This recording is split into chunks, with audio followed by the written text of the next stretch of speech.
ஜாதிய படுகொலைகளை தடுத்து நிறுத்தணும். ஒரு உதாரணம், வாங்க இந்த பிரச்சனை வாங்க. ஒரு ஜாதிய படுகொலை நடந்துருச்சு. அவசரமா முதல்ல ஒருத்தன் போய் சேர்றாங்க, ஒரு கொடியோட போறான். அவன் போய் போலீஸுக்கிட்டே மற்றவங்கிட்டே இந்த பிரச்சனையை அவன் ஒரு கோரிக்கையை முன் வச்சு நிப்பாட்டிடுறான். பின்னாடி இவர் போறாரு, நான் போறேன், நீங்க போறீங்க. அவன் சொன்னதுக்கு நேர் எதிராக நீங்க ஒரு கோரிக்கை வைக்கிறீங்க, நீங்க சொன்னதுக்கு நேர் எதிராக இவர் ஒரு டிமாண்ட் வைக்கிறாரு, இவர் சொன்னதுக்கு எதிராக நான் ஒரு டிமாண்ட் வைக்கிறேன். எல்லாம் புரிஞ்சுக்கிறான் போலீஸ் அரசாங்கமும். இவனுக்கு ஒன்றா இல்லை, இவனுங்களை யாரு பலவீனமான கோரிக்கை வைக்கிறானா அவனை தூக்கி பாக்கெட்டை போட்டுக்கிறானா, அவனுக்கு ஃபீடு பண்றான், குட்டி பால் ஊட்டுறான். அவனை நிரந்தரமாவே அவனை வளர்த்து தன் தோல்ல தூங்குற அணில் மாதிரி வச்சுக்கலாம். எப்பெல்லாம் கொலை விழுந்தா முதல்ல இந்த அணிதான் கத்தது கிச்சு கிச்சு கிச்சு கிச்சு கிச்சு கிச்சு விசிலடிக்கும். தேவேந்திர சமூகத்தை பட்டியலை விட்டு வெளியேற்ற வேண்டும் என்று முதல்ல தமிழ்நாட்டில் கோரிக்கை வைத்தது முருகராஜன் என்கிற பதிவு இருக்கு. பதிவை வைத்து மிகவும் பிற்படுத்தப்பட்ட ஒரு பட்டியலை எங்களை வைத்து நான் எழுதின நெருப்பு பத்திரிகையின் முதல் கட்டுரை அதுதான். முதல் கட்டுரை அதுதான். அப்புறம் ஏங்க இப்ப மறுக்கிறீங்க? அப்ப ஏன் மறுக்கிறீங்க? அதை வெளியிட்ட பின்புலமும் கால சூழ்நிலையும் சமூக சூழ்நிலை என்பது வேறு. ஆனால் அதை யாரை நம்பி வச்சனா அவனே கடைசியில எங்களை கழுத்தறுத்தான். நாங்க பார்த்தோம். இங்க எனக்கு முன்னாடி பேசினாரு, அவர் இருக்காக போயிட்டாரு. தேவேந்திர சேனா இருக்காரு. மக்கள் விடுதலை கட்சி தேவேந்திர இளைஞர் சங்கத்திற்கு முதலில் நான் வைத்த பெயர் தேவேந்திர சேனா. நீங்க எழுதி வச்சுக்கீங்க. அது குறிப்பா சமீப காலமா பாத்தீங்கன்னா புற்றீசர்கள் போல இயக்கங்கள் வந்துட்டே இருக்கு. அது வர்றதுனால எனக்கு ஒன்றும் வருத்தம் இல்லை. என்ன ஆகிவிட்டது இந்த சமூகத்துக்கு? திடீரென்று தலைவர்கள் அப்படியே பெருக்கெடுத்து வந்துட்டு இருக்க. எங்க இருந்து வர்றான் அப்படின்னு கேட்டா, தலைவர்கள் உருவாகிறார்கள் இயற்கையாகவே, ஆனால் தலைவர்களை உருவாக்குகிறார்கள். யார் உருவாக்குறது? நம்ம சமூகமானா? நம்ம சமூகத்துக்கு வெளியே இருந்து சில பேர் இந்த சமூக தலைமைகளை உருவாக்கி தள்ளிக்கிட்டே இருக்கான். ப்ரொடக்ஷன் நடந்துகிட்டே இருக்கு. Over production. நான் சொல்றது புரியுங்களா? Over production. தேவைக்கு அதிகமான தலைமைகளும் இயக்கங்களும் அமைப்புகளும் வந்துகிட்டே இருக்கு. இது யாரு செய்யறான்னு ஆழ்ந்து உள்ள போய் பார்த்தா அங்க கொல்லப்பட்டதை தட்டி தட்டி போட்டே இருக்கான், வெளியே விழுந்துட்டு இருக்கு. குடி இயக்கம் குடிச்சு. ஆனா எனக்கும் அதுல ஒரு மகிழ்ச்சி. ஒரு பக்கம் வருத்தம் இருந்தாலும் இன்னொரு பக்கம் மகிழ்ச்சி தான். ஏதாப்பா அப்துல் கலாம் படம் இருக்கு. அவர் சொன்னாரு, உலகத்தின் அதிக மக்கள் தொகை கொண்ட நாடு இது என்று யாரும் வருத்த வேண்டாம். இது பலவீனம் அல்ல, அது பலம்தான். அதிக மக்கள் தொகை கொண்ட நாடு என்ற பலத்தை உணர்வுகளை இந்திய நாட்டுக்கு அறைகோள் கொடுத்தார். நான் இப்ப சொல்றேன், அதிக இயக்கங்களும் தலைமைகளும் உருவாகுவது ஒரு புறம் பலவீனம் என்று புரிந்து கொள்ளும். நானே புரிந்து கொண்டேன். ஆனா இப்ப புரிஞ்சுக்கிறேன், அது பலவீனம் அல்ல, ஒரு வகையில் அது பலம். ஏனென்று சொன்னால் என் சமூகத்தின் தலைவர்களாக வரக்கூடியவர்கள், தலைமை ஏற்கக்கூடிய தகுதி உடையவர்கள் நிறைய இருக்கிறார். ஆனால் அவர்களை எல்லாம் சட்டமன்ற நாடாளுமன்றத்தில் அமைச்சர் பெருமக்களாகவும் நாடாளுமன்ற சட்டமன்ற உறுப்பினராகவும் ஆக்கி வைப்பதற்கான வழிமுறை மட்டும் நமக்கு அடைச்சு வச்சுட்டாங்க. அதை மட்டும் அந்த டோரை லாக் பண்ணிட்டு உண்டாக்கிட்டே இருக்காங்க, அதை உருவாக்கிட்டே இருக்கான். நீங்க அதை புரிஞ்சுக்கணும். ஏன்னு கேட்டீங்கன்னா, நான் 2 நிமிஷத்துல பேசி முடிக்கிறேன் ஐயவன் சொல்லிட்டே இருந்தேன். முன்னாடியே விட்டுருந்தா அப்பவே வாழ்க வளமுடன் சொல்லிட்டு போயிருப்பேன் நான். ஆனா கடைசியில தம்பி கரிகாலனையும் நம்ம தமிழ் மாறனையும் உங்களை பேச வச்ச பிறகு நான் இப்ப சொன்னேன். அண்ணன் கேட்டாரு, எப்ப முடிக்க போறீங்க, இது எப்படிங்க முடிக்கிறது? ஏனென்று சொன்னால் தம்பி கரிகாலன் முன்வைத்த அத்தனை கருத்துக்களும் என்னுடைய கருத்துக்கள். அதுல நான் ஒரு துளி கூட மாற்றல. பட்டியல் வெளியேற்ற எதிர்ப்பாளர் முருகராஜன் விவகாரம் பண்றாங்க. ஒன்று புரிந்து கொள்ளுங்கள், வரலாற்றை கொஞ்சம் பின்னோக்கி பாருங்க. தேவேந்திர சமூகத்தை பட்டியலை விட்டு வெளியேற்ற வேண்டும் என்று முதல்ல தமிழ்நாட்டில் கோரிக்கை வைத்தது முருகராஜன் என்கிற பதிவு இருக்கு. பதிவை வைத்து மிகவும் பிற்படுத்தப்பட்ட ஒரு பட்டியலை எங்களை வைத்து நான் எழுதின நெருப்பு பத்திரிகையின் முதல் கட்டுரை அதுதான். முதல் கட்டுரை அதுதான். அப்புறம் ஏங்க இப்ப மறுக்கிறீங்க? அப்ப ஏன் மறுக்கிறீங்க? அதை வெளியிட்ட பின்புலமும் கால சூழ்நிலையும் சமூக சூழ்நிலை என்பது வேறு. ஆனால் அதை யாரை நம்பி வச்சனா எங்களை கழுத்தறுத்தான், நாங்க பார்த்தோம். ஆகவே நம்மை பயன்படுத்திக் கொண்டு அறுவடையை வேறொருவர் செய்து கொள்ள பார்த்தார்கள். இன்றைக்கும் அதுதான். நீங்க சங்கத்தில் பேசுற எல்லாம் நாங்க பேசணும். அன்னை வடிவேலராவணன், முனிவராஜன், இருவரை குலசேகரன் ஒரு பெரும் படை பேசியது. கிளர்ந்திருந்து ஆர்ப்பரித்து ஆற்றோடுக்காக சங்க இலக்கியங்களை புட்டு வைத்து பேசியவர்கள் நாங்கள் தான். தேவேந்தர் பேரவை உருவாக்கியது அதனுடைய முதல் பொதுச் செயலாளர் தான்.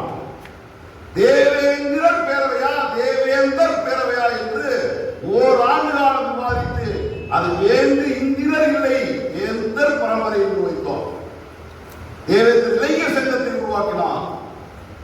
இங்க எனக்கு முன்னாடி பேசினாரு, அவர் இருக்காக போயிட்டாரு. தேவேந்திர சேனா இருக்காரு.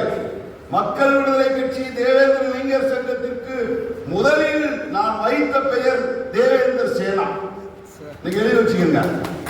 என்றைக்கு தெரியுமா? இன்றைக்கு அல்ல, 1984 ஆண்டு நான் 10ஆம் வகுப்பு லீவ்ல ஒரு பேப்பர் எடுத்து, அப்ப எல்லாம் கம்ப்யூட்டர் கிடையாது, கலர் எழுத்து கிடையாது, எதுவும் கிடையாது. ஒரு ஸ்கெட்ச் பேனாவை எடுத்து சிவப்பு மையில பச்சை மையில ஒரு படம் வரைஞ்சு நடுவில் வாழ்க்கையை போட்டு தேவேந்திரை சேனான்னு எழுதின சமூக அரசியல் பொருளாதார விடுதலை என்று கோட்பாட்டை வச்சோம். அன்றைக்கு இந்த அமைப்புகளும் கிடையாது, எங்களுக்கும் கிடையாது, இப்படி பேசுகிறவரே கிடையாது, கட்சிகளும் கிடையாது. இமானுவேல் சேகரனுக்கு பிறகு ஒரு இருண்ட காலம், நீண்ட இடைவெளி. அது ஜான் பாண்டியன் வருகையின் போதுதான் இந்த சமூகம் மீண்டும் கிளர்ந்தெழுது. அந்த ஒரு உண்மையை நாம் ஒப்புக்கொள்ளலாம். அந்த ஜான் பாண்டியனுடைய முதல் தமிழ்நாடு தேவேந்திர இளைஞர் சங்கத்துடைய முதல் இளைஞரணி மாநில தலைவர் நாடு அன்னை கணேச பாண்டிய பொதுச் செயலாளர். நினைச்சு பார்க்கணும். அதுக்கு பிறகு திருமறை முதல்வன் பொதுச் செயலாளர். நீங்க இன்னைக்கு சொல்ற பரமக்குடி துப்பாக்கி சூட பேசுறீங்க. டிஎஸ்பி பரமசிவம் தலைமையில் ஒரு துப்பாக்கி சூடு நடத்தப்பட்டது. அன்னைக்கு 3 பேர் சுட்டப்பட்டான். ஒருத்தர் மாறிட்டு போனாரு. அந்த 3 பேரை காப்பாற்றுறதுக்கு நாங்கள் என்ன வேலை பண்ணோம்? அது காலங்கள் வேற அந்த வரலாறு. என் சகோதரி இருக்கிறாங்க, அவங்க அப்பாவை பற்றி பேசியிருக்காங்க. அவங்க அப்பாவை 45 நாள் ஒரே சிறையில் ஒரே தட்டில் ஒன்றா சாப்பிட்டுட்டு இருந்தோம்னு அவங்களுக்கு தெரியாது. இன்னும் அண்ணன் பழனி பாபாவோடு நாங்கள் கிட்டத்தட்ட 20 ஆண்டுகள் பயணித்திருக்கிறோம். நாங்கள் நிறைய விஷயங்கள் பேசியிருக்கோம், நிறைய உருவாக்கியிருக்கோம். அவரோட நிறைய பொதுக்கூட்ட மேடைகளை நான் பேசியிருக்கிறேன். இதெல்லாம் ஏன் சொல்றேன்னா, நான் உள்ளே சொல்றேன், நமக்குள்ள முரண்பாடு என்பது கொள்கை முரண்பாடு கூட கிடையாது. இந்த கொள்கை முரண்பாடும் கூட தற்காலிகமாக செயற்கையாக உருவாக்கப்பட்டவைகளை தவிர உருவானவைகள் அல்ல. அதனால ஏற்பட்ட விளைவு என்ன? ஒரு உதாரணம் சொல்றேன். எனக்கு முன்னாடி யாரோ சொன்னாங்க நமக்கு இந்த உரிமை கிடையாது. தம்பியா சொன்னாரு, சின்ன உடம்புல நமக்கு உரிமை இல்லை, மாஞ்சோலையில நமக்கு உரிமை இல்லை, அங்கே உரிமை இல்லை, இங்கே உரிமை, பட்டியல் போட்டுக்கிட்டே போறாரு. ஒரு உதாரணத்தை சொல்றேன். ஒரு குடிகாரன் இந்த கடந்த 30 நாளுக்கு முன்னாடி மதுரையில் ஒரே நாளில் 16 சென்டிமீட்டர் மழை பெஞ்சது. அந்த கோரிப்பாளையத்தில் ஒரு சாக்கடைக்குள்ள ஒரு கிறுக்கன் விழுந்துட்டான் போதையில், அவன் செத்து போயிட்டான். ஒரு கட்சி மறியல் பண்ணுது, அந்த இறந்து போனவனுக்கு நிவாரணம் வேணும்னு உட்காருது. மாண்புமிகு அமைச்சர் அங்கே வராரு, போராட்டத்துக்கு களத்துக்கு வராரு. அந்த அவங்க கூட பேசிட்டு, சட்டத்தில் காசு கொடுக்க வழி இல்லப்பா, 10 லட்சம் ரூபாய் என் சொந்த காசை கொடுக்குறேன்னு மந்திரி கொடுத்து பிரச்சனை முடிச்சு போயிட்டாரு. நடந்ததா? நடந்ததில்ல. இதோ அரிட்டாபட்டியில டங்ஸ்டன் தொழிற்சாலை வைக்கக்கூடாது அப்படின்னு ஒரு போராட்டம் நடக்குதுல்ல. அங்க நடக்கிற ஊராட்சி மன்ற கூட்டத்தில் மாண்புமிகு அமைச்சர் மூர்த்தி போய் உட்கார்ந்து, மத்திய அரசே அனுமதித்தாலும் ஒன்றிய அரசே அனுமதித்தாலும் மாநில அரசு அனுமதிக்காதுன்னு சொல்றாரு. அந்த மூர்த்தி ஏண்டா சின்ன உடம்புக்கு வரலன்னு நான் கேட்கிறேன். ஏண்டா நீ வரமாட்டேன். முருகராஜ திமுக கூட்டணிக்கு நீங்க எல்லாம் எழுதுறீங்க. என்னை பத்தி எங்களை பத்தி உங்களுக்கு தெரியாது. நாங்க உடம்பு பூரா டைம் பாம் பண்ணிருக்கோம். எங்க தொட்டாலும் வெடிச்சிருவோம். அதுல காம்ப்ரமைஸ் இல்லை எனக்கு. நான் ஏன் திமுக கூட்டணிக்குள்ள போறேன்? ஏன் பகுஜன் சமாஜ் கட்சி பொதுச் செயலாளர் ஆகிறேன்? ஏன் ஜெயலலிதாவோட போய் உறுப்பினர் ஆகிறோம்? விடுதலை சிறுத்தைகளை போல இந்த பல்லர்கள் ஒன்று திரட்டப்பட்ட அரசியல் சக்தியாக இருந்தால் நாங்க யாருக்கும் போக வேண்டிய அவசியம் இல்லையே. நாங்க யாருக்கும் போக வேண்டிய அவசியம் இல்லையே. ஆற்றல் மிக்க ஒரு இளைஞன் இருக்கா, கரிகாலன், ஆங்கில சம்பவத்தை விட சிறந்த பேச்சாளர். ஆனால் இந்த தேவேந்திரோட சமூகம் ஒரு வலுவான அரசியலாக இருக்கும் என்று சொன்னால் அந்த கட்சியின் பொதுச் செயலாளராக அவர் சட்டமன்றத்திலும் நாடாளுமன்றத்திலும் பேச முடியுமா இல்லையா?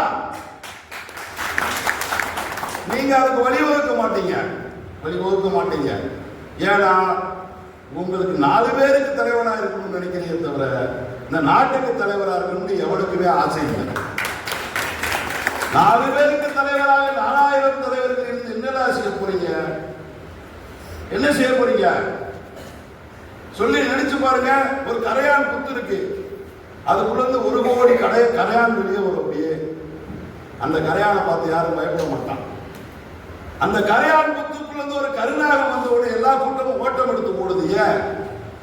சக்தி, ஆற்றல். அப்ப நீ கரையானாக இருந்து என்ன பயன்? 1000 இயக்கங்கள் அமைப்புகள் இருந்து என்ன பயன்? இந்த நாட்டை அச்சுறுத்தக்கூடிய கருணாகங்களாக நீங்கள் எப்பொழுது ஆற்றலும் வலிமையும் பெறுகிறீர்களோ அப்பொழுது சமூகம் மீட்கப்படும். நீ ஆட்சியில உட்காரு, வரலாறு அவன் பேசுவான். மன்னர்கள் தான் உயர்ந்த குடின்னு எதிரி பேசுவான். அவன் ஆட்சியில இருக்கிற நம்ம தான் பேசுவான். நம்ம போராடினா வரமாட்டான், நம்ம கஷ்டப்பட்டா வரமாட்டான், நம்மளை பத்தி அவன் கேட்க மாட்டான். இதத்தான் தமிழ்வாரன் சொன்னேன். தமிழ்வாரன் நாங்கள் ஒன்று சேர்ந்து திருநெல்வேலியில ஒன்று வச்சோம். என்ன நடந்துச்சுன்னே தெரியல. ஒரு கட்டத்தில் 4 தமிழ்வாரன் எதிரெதிரியா போயிட்டோம். அவர் என்ன பார்த்தா சண்டைக்கு வர்றாரு, நான் அவரை பார்த்தா சண்டைக்கு போறேன் இல்லையா? தொலைவில் இருக்க வரைக்கும் கரிகாலனை முருகராஜன் பேசுகிறான், முருகராஜன் கரிகாலன் பேசுகிறான். பக்கத்தில் வந்து அண்ணன் தம்பின்னு புரியுது, நம்ம பாஷை நமக்கு புரியுது. இந்த வையவட்டையும் இந்த சீமராஜட்டையும் இந்த தாடி பாஸ்கர்த்தையும் எத்தனை நேரம் தடவை நாங்கள் தூது விட்டுருப்போம். நாம் ஒருங்கிணைக்கப்படாமல், நாம் ஒரே சக்தியாக அணிதிரட்டப்படாமல், நாம் ஒரே அரசியல் வடிவமாக வராமல், தேவேந்திர சமூகத்தை ஒரு சக்தியாக உருவாக்காமல் அரசியல் விடுதலை இல்லை, அரசியல் அதிகாரம் இல்லை. அதை செய்யாத வரைக்கும் அத்தனை கொலைகளும் நடக்கும். அந்த கொலைகளுக்கான நியாயங்கள் மறுக்கப்படும். சட்டம் நமக்கு எதிராக இருக்கும், அதிகாரம் நமக்கு எதிராக இருக்கும், அரசாங்கம் நமக்கு எதிராக இருக்கும். நாம் அவர்களிடம் கெஞ்சி பெறக்கூடிய நிலையில் இந்த சமூகம் இருக்கும் என்று நான் சொன்னேன். சொன்னதால் அண்ணன் தேவதாஸ் சொன்னேன், அண்ணன் ஒருங்கிணைங்கினேன். அண்ணே ஒன்றும் தேவையில்லை, முருகராஜன் தலைமைக்காக ஒருங்கிணைக்காத சிலர் சொன்னாங்க. நான் எழுதி கொடுக்குறேன், நான் தொண்டனாக இருக்கிறேன், எனக்கு பொறுப்பு தேவையில்லை. நாங்கள் எல்லாம் பார்த்துட்டோம், எனக்கு அந்த சட்டசபை தெரியும். இன்னும் சொல்ல போனால் 234 எம்எல்ஏக்களும் நான் எழுந்தால் 5 நடுங்குகிற அளவிற்கு அந்த சட்டப்பேரவையை வளைத்திருக்கிறோம். தேவேந்திராவை நேருக்கு நேராக பின்னரை பிடித்து ஒழுங்கி இருக்கிறார். இந்த தேவேந்திரா ஆட்களை வளைத்துக் கொண்டிருக்கிறோம். ஆனால் என்ன, 60 வயசு வரை இருக்கிறோம். நாங்கள் கற்றுக்கொண்ட வித்தைகளை அடுத்த தலைமுறைக்கு தர வேண்டிய கடப்பாடு எனக்கு இருக்கிறது. ஆனா யார்கிட்ட கொடுக்குறது? நீங்க முதல் கோரிக்கை என்னங்க சொல்லுங்க? முதல் கோரிக்கை ஜாதிய படுகொலைகளை தடுத்து நிறுத்தணும். ஒரு உதாரணம் வாங்க, இந்த பிரச்சனை வாங்க. ஒரு ஜாதிய படுகொலை நடந்துருச்சு. அவசரமா முதல்ல ஒருத்தன் போய் சேர்றாங்க, ஒரு கொடியோட போறான். அவன் போய் போலீஸ்கிட்டே மற்றவங்கிட்டே இந்த பிரச்சனையை அவன் ஒரு கோரிக்கையை முன் வச்சு நிப்பாட்டிடலாம். பின்னாடி இவர் போறாரு, நான் போறேன், நீங்க போறீங்க. அவன் சொன்னதுக்கு நேர் எதிராக நீங்க ஒரு கோரிக்கை வைக்கிறீங்க, நீங்க சொன்னதுக்கு நேர் எதிராக இவர் ஒரு டிமாண்ட் வைக்கிறாரு, இவர் சொன்னதுக்கு எதிராக நான் ஒரு டிமாண்ட் வைக்கிறேன். எல்லாம் புரிஞ்சுக்கிறான் போலீஸ் அரசாங்கமும். இவனுங்க ஒன்றா இல்லை.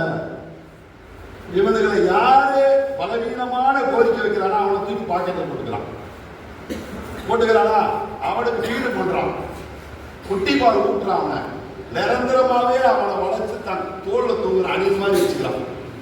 எப்பெல்லாம் கொலை விழுந்தா முதல்ல இந்த அணில் தான் கத்தது, கிச்சு கிச்சு கிச்சு கிச்சு கிச்சு கிச்சு விசில் அடிக்கும். இந்த அணில் நம்ம அணில் தான். எல்லாம் புரியுதா? நம்ம அணியில எங்க இருக்கு? தோல் அவன் தோல் இருக்கு.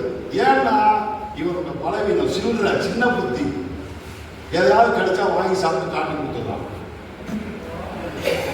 ஒரு சகோதரர் இறந்து போனாரு, நான் வன்கொடுமை சட்டத்தில் தீர்வு வேணும்னு நான் சொல்றேன், நம்ம தோழர்கள் வேணாம்னு சொல்றாங்க.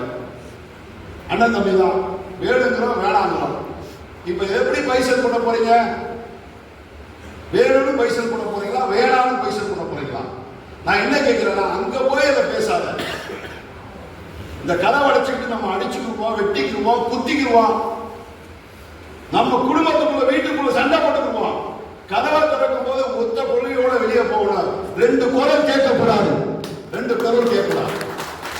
இங்கதான் நம்ம தோத்துக்கிட்டே இருக்கோம். காலமெல்லாம் நம்ம தோக்குறதுக்கு தான். நீ வீரன் தான், நாம மாவீரருக்கு தான், நம்ம ஆண்ட பரம்பரை தான், நாம தான் சேர சோழ பாண்டியர்கள், வரலாறு நெடுக நம்ம தான் இருக்கிறோம். ஆனா நம்முடைய பலவீனங்களை அவன் பறிச்சு பிடிச்சு வச்சிருக்கான். காரணம் என்னன்னா, நாம போட்ட ஓட்டுல அவன் அதிகாரத்தில் இருக்கான்.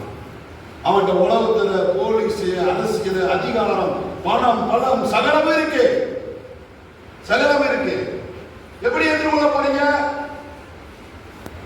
அப்ப இந்த கூட்டணி நீங்க அமைக்கிறீங்கன்னா, நான் என் வாழ்க்கையில 8-10 ஒருங்கிணைப்பு பார்த்துட்டேன். சமீபத்தில் ஒரு ஒருங்கிணைப்பை பண்ணினேன். நாங்க முன்னாடி இருந்து செஞ்சோம். அந்த அமைப்பை கட்டினேன், நான் தான் கட்டினேன். வையமைப்பு செய்கிற வேலையை நான் செஞ்சேன். கடைசியா என்னை முதல்ல வீட்டு சீட்டை கிழிச்சு வெளியே அனுப்பிட்டாங்க. நம்ம போய் வெளியே போட்டாங்க. நான் எழுதி கொடுத்துட்டு இந்த கூட்டமைப்பிலிருந்து நான் வெளியேறுகிறேன்னு அறிக்கை பண்ணிட்டேன். அதே மாதிரி என்ன கேட்கிறேன், நான் சொல்றேன், கூட்டமைப்பு உருவாக்குறது பெரிய பிரச்சனை இல்லை. ஐநா சபை ஒரு கூட்டமைப்பு தான், நேட்டோ நாடுகள் ஒரு கூட்டமைப்பு தான், சார்க் ஒரு கூட்டமைப்பு தான், என்டிஏ தேசிய முற்போக்கு கூட்டணி ஒரு கூட்டமைப்பு தான், இந்தி கூட்டணி ஒரு கூட்டமைப்பு தான். என்னைக்காவது கூட்டமைப்புகள் நிறைய இருந்திருக்கா? கூட்டமைப்புகள் 10 பேர் உறுப்பினராக இருந்தால் அவையவே தான் பாக்கெட் எப்படி நினைக்கிறது தான் நினைப்பானே தவிர ஒத்த கருத்து என்னைக்குமே வராது. என்னடா எதிர்மறையா பேசுறது நினைக்காத. இங்க கூட்டமைப்பு உருவாக்கிட்டு இதை பயன்படுத்தி நான் பெரிய ஆளாக அப்படின்னு ஒவ்வொருத்தரும் உள் கணக்கு போடுவான். சுய கணக்கு ஒன்று ஓடும். அது தப்பு இல்லை, மனுஷ இயல்பு மனம் அப்படித்தான் இருக்கும். ஷார்ட் டேர்ம்ல ஏதாவது லாபம் அடைய முடியுமா, நான் பெருந்தலைவர் ஆக முடியுமா, நான் பெரிய தொகையை அடைய முடியுமா, நான் பெரிய பதவிக்கு வர முடியுமா, பத்திரிகைகள் ஊடகங்கள் என்ன ப்ரொஜெக்ட் பண்ணுமா அப்படின்னு எல்லாருக்கும் ஆசை. அந்த ஆசைக்காக வேண்டி உள்குத்து வேலை பார்த்து கூட்டமைப்பு உடைச்சிருவான், சமுதாயத்தை கெடுக்கிறான். புரியுதா? கூட்டமைப்பு கட்டினால் உங்களுடைய சுய அபிலாசை தூக்கி வெளியே போட்டுருங்க. நான் பெருசு இல்லை, என் சமுதாயம் பெருசுன்னா வா கூட்டமைப்பு. இல்லைன்னா நீ 1000 இந்த கூட்டமைப்பு கொஞ்ச நாள் கூட அப்புறம் ஒரு கூட்டமைப்பு கட்டுவீங்க. புரியுதா? இதெல்லாம் எங்கப்பா கத்துக்கிட்ட அப்படின்னா, என் முன்னாடி ஒருத்தர் 1000 பூக்கள் மலரட்டுன்னு பேசினாரு. 1000 பூக்கள் மலரட்டுன்னு சொன்னாரு. ஆனா 1000தோட நிக்கமாகிட்டு 50,000 பூக்கள் நான் மறந்துகிட்டு இருக்கு. சொல்லு, பூக்கடை பூ மார்க்கெட் பக்கத்துல இருக்கு. 1000 கிலோ மல்லிகைப்பூ வந்தா அன்னைக்கு கிலோ 2500 ரூபா. 10,000 கிலோ வந்து மல்லிகைப்பூ வந்தா அன்னைக்கு கிலோ 10 ரூபா. நான் சொல்றது புரியுதா? எல்லையோட கட்சிகள் அமைப்புகள் இருந்தால் இருக்கும் மதிப்பு உண்டு. தினமும் ஒரு கட்சி அமைப்பு உருவாக்குனா சில்லறை காசு கூட பெறாது சொன்னாங்க. சொல்றது புரியுதா? அப்ப இதை எங்க கத்துக்கிட்டீங்க? எங்க கத்துக்கிட்டீங்க? சைனாவில் மாவோ என்கிற மாசை தூங்குதான் சொன்னான். 1000 பூக்கள் மலரட்டும், சமூகத்தின் எல்லா நிலைகளிலும் புரட்சி மலரட்டும். ஆனால் எவன் ஒருவன் சமூகத்தின் விடுதலையை உண்மையில் நேசிக்கிறானோ அவன் படையில கடைசியில் நிற்பான், முன்னாடி நிற்க மாட்டான் சொல்றாரு. தன் படை முன்னாடி போகணும், நான் பின்னாடி இருந்து அதை இயக்குவேன்னு சொல்றான். ஆனா நம்ம கிட்ட எல்லாரும் முன்வரிசை வேணுங்கிறான். எல்லாரும் முன்வரிசையில் இருந்தா பின்னாடி எங்கடா தொண்டர்கள் இருக்கா, எங்கடா படை இருக்கு, எங்கடா அமைப்பு இருக்கு? என்ன பண்ண போற? ஆசை மட்டும் இருக்கு. தேவேந்திர ஒரு சகுன நாடாளன்னு அண்ணன் திருமாவளவன் போய் கேளு, எப்படி நாடாளன்னு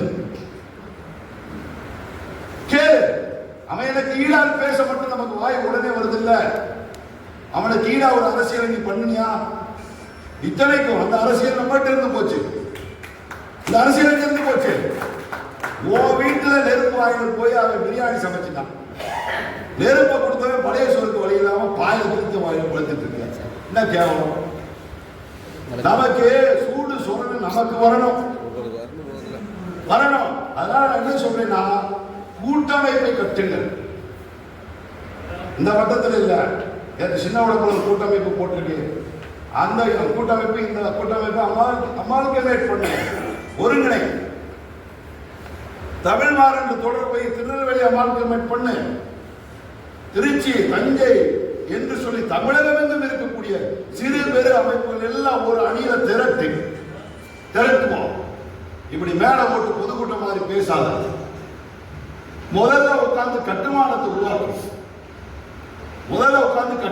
உருவாக்கி என்ன லட்சியம்? இந்த 5 கோரிக்கைக்காக இல்ல.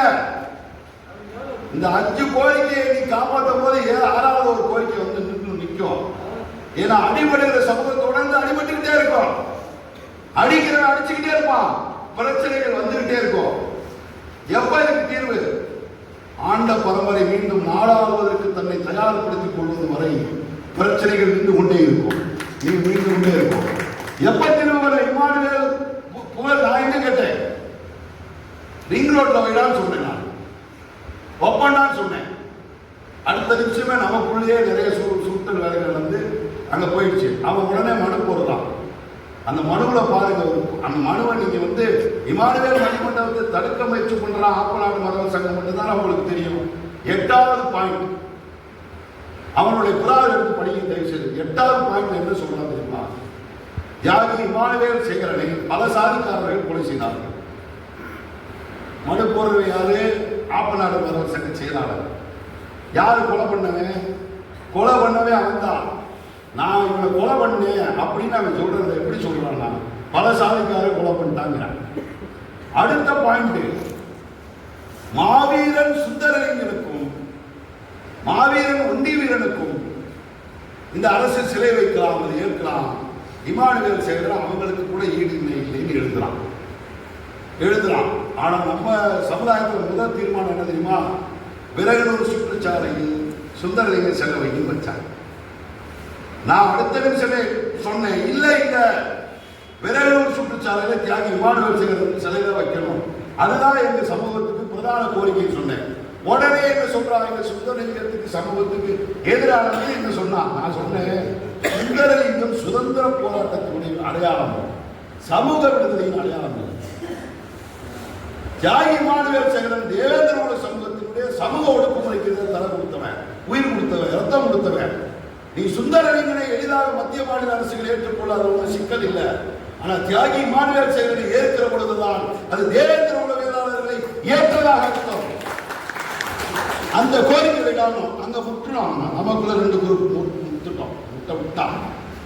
முட்டை விட்டான். நான் சொல்றது உங்களுக்கு புரியுதா? அந்த சுந்தரலிங்கத்திற்கு சிலை வைத்தால் பரவாயில்லை என்று யார் சொல்றான்?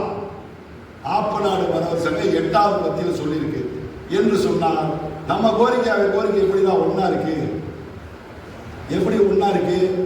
அப்ப உன்னை பேச வச்சவன் அவனா? அவன் சொன்னதான் அவன் எழுதி கொடுத்துருக்கானா அப்படின்னு யோசிக்க வேண்டுமா? வேண்டாமா? இதுல இருந்து என்ன சொல்றேன்னா, உங்களுடைய செயல் திட்டங்கள் எதிரிகள் கூடாரத்தில் தீர்மானிக்கப்படுது. உங்களுடைய அரசியல் திட்டங்கள் துரோகிகள் கூடாரத்தில் தீர்மானிக்கப்படுகிறது. உங்களுடைய வாக்கு வங்கியை பெற்றுக் கொள்வதற்கு எதிரிகள் கூடாரத்தில் கணக்கு வழக்கப்படுகிறார்கள். உங்களை அரசியல் அடிமைகளாக வைத்துவிட்டு அவர்கள் அதிகாரத்தில் இருந்துவிட்டு சிறு சிறு கோரிக்கைகளுக்கு கையேந்துகிற சமூகமாக தொடர்ந்து உங்களை வைக்க வேண்டும் என்கிற திட்டம் எதிரிகள் கூடாரத்தில் தீர்மானிக்கப்படுகிறது. அதுதான் அரசியல். ஏன் என்று சொன்னால் அதிகாரம்.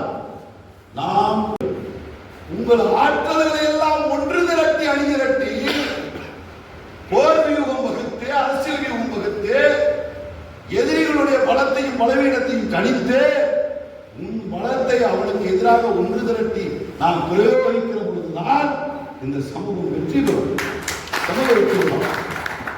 இதை விட்டுவிட்டு நான் மாவீர பரம்பரை என் ஆற்றலை பாரு, என் மீசையை பாரு, என் திறமை பாரு, என்னை வெல்ல முடியுமா? அவன் கொக்கரிக்க கொக்கரிக்கட்டும் புட்ட உடனே தூக்கி போறான். தம்பி என்ன பாண்டியா தீபக் பாண்டியனை கொண்டுட்டான், ராமர் பாண்டியனை கொண்டுட்டான், அதுக்கு முன்னாடி முத்துமலவை கொண்டுட்டான். என்னடா கொண்டுட்டே இருக்காங்கல்ல யாரா அண்ணே தீபக் பாண்டியன் இப்படி இப்படி இப்படி இப்படி இப்படி விரிச்சு வைக்கிறாங்க. அவ்வளவு குவாலிட்டி சித்தனைங்க, அவ்வளவு அருமையான சித்தனைக்காக ஒரு படிப்பாளி சமூகத்துக்காக களமாடி இருக்கான், போராடி இருக்கான், மாவீர மக்கள் அணிதிரட்டி இருக்கிறான், மக்கள் அணிதிரட்டி இருக்கிறான். ஆனா பரிதாபமா கொண்டுட்டாங்க, பரிதாபமா கொண்டுட்டாங்க. சங்கர உடுமலை சங்கர எப்படி கொண்டாங்க? ஐயோ அப்படியே டிவியில போடுறான், கௌசல்யா நின்றுகிட்டு இருக்கா, உடுமலை சங்கர அப்படியே துண்டு துண்டா வெட்டி கொள்றான். வெட்டி கொண்டவன் இன்னும் உயிரோட வந்தா இருக்காங்க. அவன் அப்போட ஆத்தாலும் முதல் ரவுண்டுல தண்டனை வாங்கிட்டு 2வது ரவுண்டுல விடுதலை வாங்கிட்டு போயிட்டான். கச்சனத்த படுகொலை போராடி ஒரு தீர்ப்பை வாங்கி கொடுத்தான். அந்த அவங்களுக்கு எல்லாருக்கும் ஆயுத தண்டனை சொன்ன உடனே ஊர்க்காரை சைலண்ட் ஆகிட்டான். இப்ப மேல்முறைகளுக்கு போயிருக்கான் எதிரி, மேல்முறையில் அவங்களை எதிர்த்து வாதாடுவதற்கு வக்கீல் இருக்கான். ஆனா ஊர்க்காரன் பக்கத்திலே வரப்பட்டான். கச்சனத்த படுகொலையில அந்த கலெக்டர் ஆபீஸ் வாசல்ல என்ன கூப்பாடு போட்டுச்சு இந்த சமூகம். அந்த போராட்டம் முடிஞ்சிச்சு, ஒரு பையன் அதை பத்தி கேட்கல, ஒரு பையன் கேட்கல. முத்துமலைவுக்கு அதுதான், தீபக் பாண்டியனுக்கு அதுதான், ராமர் பாண்டியனுக்கு அதுதான். இன்னைக்கு அந்த குடும்பத்தில் யாராவது போய் பார்த்தோமா? வழக்க தொடர் நடவடிக்கை பார்த்தோமா? அரசாங்கத்துக்கு போனோமா? மீண்டும் ஏற்படாத அளவுக்கு வேலையை இழுத்து கட்டி பாதுகாப்பு பண்ணணும் நம்ம சமுதாயத்துக்கு. காரணம் என்னன்னா, அந்த இடத்துல நான் கெட்டிக்கார அரசியல்வாதி காட்டிக்கிட்டு போக்கஸ் அரசியல் பண்ற அரசியல் பெருகிருச்சு. உள்ள சுத்தியோட சமுதாயத்துக்காரனுக்கு உறுதுணையா நிற்கிற அரசியல் இன்னைக்கு இல்ல, இன்னைக்கு இல்ல. அதான் பிரச்சனை. அப்ப என்ன பண்ணணும்? இதுக்கு எல்லாம் முற்றுப்புள்ளி இன்னைக்கு தேதியாக இந்த தேதியை ஒரு பொண்ணு பொறிச்சு கொண்டாங்க.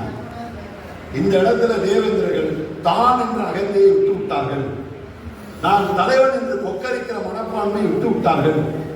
யார் தலைமை என்பது முக்கியமல்ல, என் இனத்தினுடைய விடுதலை என்பது முக்கியம் என்று தீர்மானித்தார்கள். அன்ற பிறந்த அந்த கூட்டமைப்பு எல்லா எதிரிகளின் சூழ்ச்சியையும் முறியடித்து, எதிரிகளின் அந்த வலையை கிழித்தெறிந்து, ஒற்றுமையோடு சமூகத்தை எல்லா நிலைகளிலும் கட்டியெழுப்பி அரசியல் அதிகாரத்தை நோக்கி நகர்த்தி தேவேந்திர சமூகத்தை ஆட்சி பீடத்தில் ஏற்றி தனக்கான குலப்பெருமைகளை ஒரு மீண்டும் மீட்டெடுத்தார்கள். இந்த வரலாறு இன்றைய தேதியில் தொடங்கியது என்று நாளைய வரலாறு எழுதுகிற அளவிற்கு நமக்குள்ளே கருத்தொற்றுமை, ஒரு பாச பிணைப்பு, ஒரு சமூக அக்கறை, ஒரு விட்டுக் கொடுக்கிற மனப்பான்மை, ஒரு திட்டமிடுதல் எல்லாமே இருக்கும். இருந்தா இந்த கூட்டமைப்பு வெற்றி பெறும். இவங்களை பூரா அனுப்பி விட்டுட்டு யாரெல்லாம் பெரியவங்க யோசிச்சீங்கன்னா அங்கேயே நாசமா போச்சுன்னு எழுதி வச்சுப்போம்.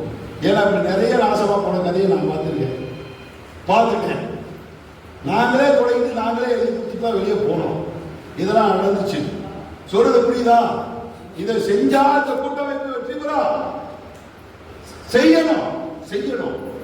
இதெல்லாம் நாங்க எதுக்கு சொல்றோம்னா, நாங்க என்ன எனக்கு வயசு 58, இஞ்சி போனா ஒரு 10 வருஷம் இருக்குமா? ஒரு அப்பை மாதிரி, பெத்தவை மாதிரி, கூட பிறந்த அண்ணன் மாதிரி உங்களெல்லாம் ஒரு பெரிய அரசியல் சக்தியை மாற்றுவேன். உங்களை போட்டு சட்டப்பேரவையில் நாடாளுமன்றத்தில் உட்கார வச்சு நான் அழகு பார்க்கணும்னு ஆசைப்படுறேன். அழகு பார்க்கணும்னு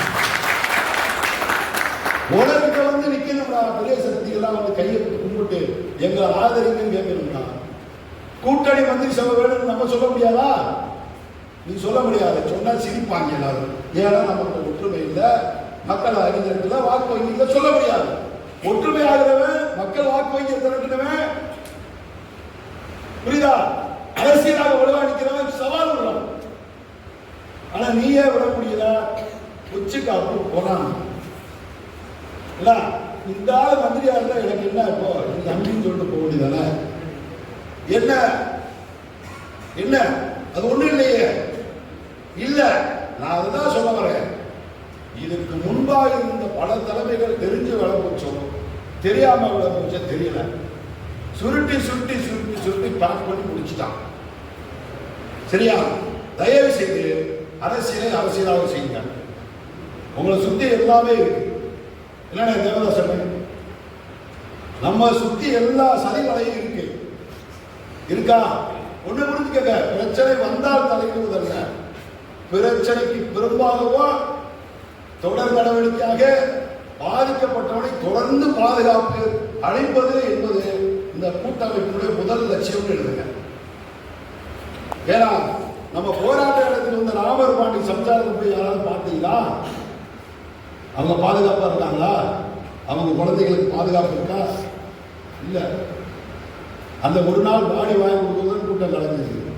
ஆனா அன்னை விஜயம் மாதிரி ஆளுகள் தான், உள்ளபடியே சொல்றேன், அன்னை விஜய் இங்க இருக்க போய் தான் பல பேர் இந்த கூட்டத்துக்கு பிறகு எனக்காவது விஜய் மேடையில் ஏறி நம்மள மாதிரி முடங்கினாரா? அவர் ஊடகத்தில் அவர் பரபரப்பா பேசினாங்களா? ஆனா உண்மையிலே பாதிக்கப்பட்டவன் கடைசி வரைக்கும் பாதுகாத்தது அன்னை விஜயராமன் தான் பாதுகாத்துட்டு இருக்காரு. தெரிஞ்சுக்கங்க. அது சமூக அக்கறை, அதுதான் சமூக அக்கறை. ஆனா நான் சொல்லுவேன், வலுவான அரசியல் இருந்தால் தன் உயிரை இழந்தவனையும் பாதுகாக்கலாம், உயிரை இழப்பதற்கு தயாராக இருப்பவனையும் பாதுகாக்கலாம். நல்லா புரிஞ்சுக்கோ. இந்த சென்டென்ஸை நான் தீபக் பாண்டியன்டே சொன்னேன், கலெக்டர் ஆபீஸில் சொன்னேன். தம்பி, வலுவான அரசியல் இருந்தால் பல போராளிகளை அந்த அரசியல் பாதுகாக்கும். போர்க்களத்தில் வீரமரணம் அடைந்தால் நீ விட்டு போன தலைவர்களையும் இந்த அரசியல் பாதுகாக்கும். ஆனால் வலுவான அரசியல் இல்லாமல் பல தளபதிகள் இந்த சமூகத்தில் இருக்கிறார்கள். அதனால் பல தளபதிகளை வீணாக இந்த சமூகம் இழந்து கொண்டிருக்கிறது. தீபக் பாண்டியன் போன்றவர்கள் புரிந்து கொள்ள வேண்டும் என்று நான் தம்பியை வச்சுட்டே சொன்னேன் கலெக்டர் ஆபீஸ்ல. அதுக்கு அந்த தம்பி எனக்கு ஏதோ பதில் சொன்னாப்புல, பதில் சொன்னான். என்ன செய்வது? காலத்தினுடைய கொடுமை. ஆகவே நான் வலியுறுத்தி சொல்வது, கூட்டமைப்பை உருவாக்குவது என்பது முதலில் கருப்பைக்குள்ளதான் தம்பி இருக்கணும். முதல்ல 10 மாசம் கருப்பைக்குள்ளதான் இருக்கணும். அது எப்படி வளருது, ஆனா பெண்ணா எதுவும் எவனுக்கு தெரியாது, பிறந்த பிறகுதான் அது தெரியும். அது மாதிரி இந்த ஆரம்ப கட்ட வேலையில மேடை போட்டு பேசாதீங்க, இப்படி திட்டப்படாதீங்க. ஒரு வாரம் 10 நாள் கூட நம்ம ஒன்னா உட்கார்ந்து ஒன்னா சாப்பிட்டு ஒன்னா தூங்குறாதான் உங்களுக்குள்ள புரிதல் வரும். எனக்கும் தெரியாத பாடலுக்கு ஒரு புரிதலோ, எனக்கு தமிழ் மாறனுக்கு ஒரு புரிதலோ மேலோட்டமான புரிதல் தான். நான் சமூகப்படி செய்யலாம், சமுதாயப்படி செய்யலாம் தம்பி. ஒவ்வொரு காலத்தில் ஒரு கொள்கையில ஒரு அடிப்படையில் ஒரு வேலை செய்யலாமோ அது போயிட்டு இருக்கு. அது மாதிரிதான் தமிழ் மாறன் வாழ்க்கையில் எவ்வளவு சிக்கல்கள் எனக்கு தெரியும். தமிழை பத்தி முழுமையா எனக்கு தெரியும். அவர் எங்க வந்தாரு, எங்க படிச்சாரு, எப்படி படிச்சாரு, எங்க போய் கல்யாணம் படிச்சாரு, எப்படி இருக்கிறாரு, என்ன செய்யறாரு எல்லாம் தெரியும், தெரிஞ்சு வச்சிருக்கிறோம். ஆனால் அதை தாண்டி ஒரு புரிதல் ஒன்று இருக்குல்ல, அரசியல்ல ஒரு புரிதல் இருக்குல்ல, அரசியல்ல ஒரு புரிதல் இருக்கு பாருங்க. ஒரு புரிதலுக்கு ஒரே ஒரு சின்ன விஷயத்தை சொல்லி பேசுறேன். இந்த ஊர்ல ஒரு ஐபிஎஸ் ஆபீசர் இருந்தான், பெரிய போலீஸ் அதிகாரி. அவன் வேற சொல்லல, அவன் கடைசியில ஜெயலலிதா ஏடிஜிபி இன்டெலிஜென்டா இருந்தான், ஏடிஜிபி இன்டா இருந்தான். மாணவர் போராட்டத்துல ஒரு காலகட்டத்தில் மதுரையில் இருக்க 13 காலேஜ் ஸ்டூடெண்ட் நான் சொன்னா கேட்பான். நான் ஸ்டூடெண்டா இருந்தது. முருகராஜன் சொல்லிட்டு அன்னைக்கு எந்த காலேஜ் இருக்காது. அந்த போலீஸ் ஆபீசருக்கு மாணவர்களுக்கும் சண்டை. மதுரை கோரிப்பாளத்தில் வச்சு அவனை அடிச்சோம், மண்டே உடைச்சோம். அவன் என்ன பண்ணிட்டான், என்னையோ திருநெல்வேலி வேட்பாளர் சேவியர் செல்வ சுரேஷ் அவங்களுக்கு தெரியும் நினைக்கிறேன், புதிய தமிழக வேட்பாளர் மருத்துவர், அவரை இங்கே தூக்கி போயிட்டாங்க, கொண்டு போயிட்டாங்க. எங்களை தூக்கி போனது யாருன்னா தேவேந்திர குலத்தை சேர்ந்த ஒரு டெப்டி கமிஷனர். நல்லா புரியுதா? யாருக்காக கூட்டு போறாரு, யாருக்காக கூட்டு போறாரு? நம்முடைய எதிர்த்தரப்பு, எதிர் சமூகம், எதிர்நிலையில் இருக்க ஒரு காவல் அதிகாரியை நாங்க மாணவர்களாக போராட்டத்தில் சந்திச்சதுக்கு எங்க 2 பேரை கூட்டு போறது ரொம்ப சமுதாயத்துக்காரு. வாங்கன்னு கூட்டு போயிட்டான். பாண்டி ஹோட்டல் ரூம்ல என்ன ஒரு ரூம்ல அவர் ஒரு ரூம் வச்சுட்டான். சேவியர் செல்வ சுரேஷ் சார் எதுக்காக கூட்டு வந்தீங்கன்னு என்ன நான் கேட்டேன். இந்த அதிகாரியை சந்திக்கிறதுக்கு அவனை கூட்டு வந்துட்டு நான் கதவை திறந்து போறையா மயிறு விடுனேன். அவன்கிட்ட என்ன கூட்டு வந்தேன், நீங்களாம் ஒரு போலீஸ்காரன் சாதியில் கூட்டு காட்டி கொடுத்துருந்தாங்க. நான் போயிட்டேன். சுரேஷை காட்டி கொடுத்தாங்க, சேவியர் செல்வ சுரேஷை காட்டி கொடுத்தாங்க. அப்ப மதுரையில சபரின்னு ஒரு ஆள் இருந்தார். மதுரை துணை மேயராக முயற்சி பண்ணார், மண்மலை வேண்டு சபரி. அந்த சபரிகிட்ட எங்களை குத்தி கொண்டதுக்கு ரெடி பண்ணிட்டாங்க, என்னையும் சேவியர். அப்ப நாங்கள் மாணவர் தலைவர்கள், தேவேந்திர சமூகத்தின் மாணவர் தலைவர்கள். நான் மதுரை சட்டக்கல்லூரி, அவர் மதுரை மருத்துவக் கல்லூரி. கடைசியில் மதுரை மருத்துவக் கல்லூரி மேல 3வது மாடியில் மெஸ்ஸில் சாப்பிட்டு வெளியே வரும்போது லைட் அடிச்சு குத்திட்டாங்க. சேவியர் நினைச்சு கொடுத்தாங்க, செல்லபாஸ்கர் கொடுத்தாங்க, டாக்டர் செல்லபாஸ்கர் கொடுத்தாங்க. லைட்டை போட்டு பார்த்தா செல்லபாஸ்கர் கையில் கட்டி ஒரு தூரம் இறங்கி, ஒரு தூரம் இருக்கு. சர்ஜரி பண்ணி எல்லாம் பண்ணோம். அந்த ஸ்டேஜ் நாங்கள் படிக்கிற காலம். நீங்க அப்பெல்லாம் இந்த சமூகத்தை பார்த்துக்க மாட்டீங்க. சாதாரண டம்மி போஸ்டர்ல வானக நட்சத்திரத்தில் அண்ணன் திருமாவளவன் வருவாரு, நான் போவேன். ஒரு 2 வீலர்ல போவேன், ஒரு ஓட்ட வண்டியில போவேன். அண்ணன் திருமாவளவனுக்கு என்னை அறிமுகப்படுத்தி விட்டார். இவர்தான் அண்ணன் முருகராஜன் என்று என்னையே அவருக்கு அறிமுகப்படுத்தி விட்டார்கள். கொஞ்சம் அப்படியே போவேன். ஆனால் சற்றேறக்குறைய 30 வருடங்களுக்கு பிறகு அந்த மாபெரும் தலைவர் நான் தலையில ஒன்றிருக்கேன். அந்த சமூகம் அவனை பேக் பண்ணி கொண்டு போச்சு. தலைவன் சொல்ல அப்படியே வந்துட்டான். நம்மளை பிச்சு புரட்டப்பிக்கிற மாதிரி பிச்சு போடுறது சமுதாயம் குத்திட்டாங்க கையில. அதுக்கு பிறகு நடந்த வேலைகள் வேற. நான் எதற்கு சொல்ல வருகிறேன் என்று சொன்னால், இப்படி எல்லாம் இருக்கும். திட்டமிட்டு பிரிச்சு உங்களை அழிச்சுவாங்க. தம்பியை தாக்குனாங்க, வழக்கு போட்டாங்க இல்லையா? தமிழ் மாறன் எவ்வளவு சிக்கல். ஜாங்கிரத்துக்கு தமிழ் மாறனுக்கு என்ன தொடர்பு எங்களுக்கு தெரியும். எல்லாத்தையும் பார்த்துட்டு இருக்கோம், எல்லாத்தையும் தெரிஞ்சுக்கிறோம், எல்லாம் தெரியுது. ஆனா ஒன்னே ஒண்ணு இல்லை, நான் ஒற்றுமையா இல்லை. ஆனா ஒன்று திரண்டு ஒரு சக்தியா மட்டும் மாறினீங்கன்னா, நான் உங்களுக்கு I can give the root map. உங்களுக்கு ரூட் மேப் போட்டு கொடுக்க நான் இருக்கேன். வித்தின் 5 இயர்ஸ் தமிழ்நாட்டோட முதலமைச்சராக தேவேந்திர உங்களை அந்த அரசியல் தந்திர மந்திரம் எல்லாம் எங்களுக்கு தெரியும். ஆனா நம்மளை வேற சொல்லி அக்கா பிரிச்சு விட்டாங்க. சரியா? இது என்னுடைய மெசேஜ், இது என்னுடைய கருத்து.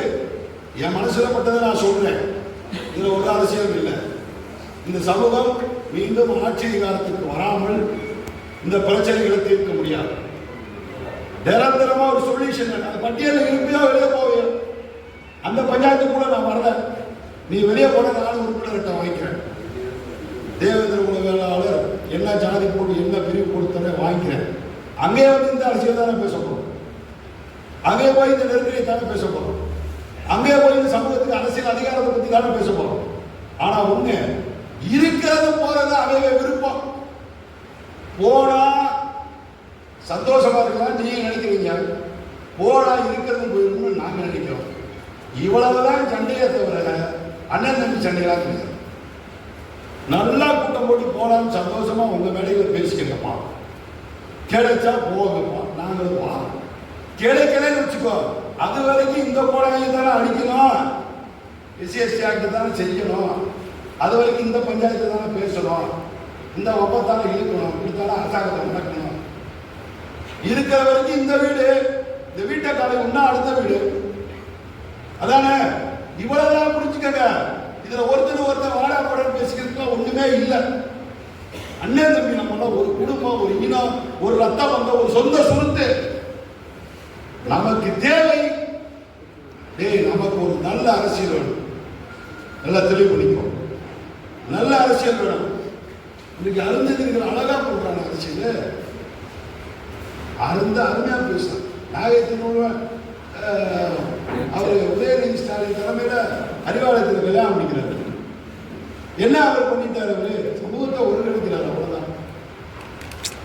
புரியுதா? இங்க இருக்கிற ஒவ்வொருவனுக்கும் ஒரு தனி மரியாதை இருக்கிறது. இங்க இருக்கிற ஒவ்வொருவனுக்கும் ஒரு தனி திறமை இருக்கிறது. இங்க இருக்கிற ஒவ்வொருவருக்கும் ஒரு தனி ஆற்றல் இருக்கிறது. இந்த திறமைகளும் ஆற்றலும் ஒன்று சேர்ந்து ஒரு அரசியல் வடிவமாக வருகிறது. இந்திய நாட்டிலே தலை சிறந்த சமூகம் தேவேந்திர உள்ள சமூகமாக என்பதை இந்த நேரத்தில் சொல்லி, ஒருங்கிணைப்பு என்பது அறைக்குள்ளே செய்ய வேண்டிய விஷயம். பிற சக்திகளை கபாலிகரம் செய்துவிடக் கூடாது. வெளி வட்டாரத்தினுடைய தந்திர மந்திரங்களை தெரிந்து நாம் செயல்பட வேண்டும். இதை விரிவுபடுத்தி தமிழகம் தழுவிய அளவில் ஒருங்கிணைக்க வேண்டும். முரண்பாடுகளை களைய வேண்டும்.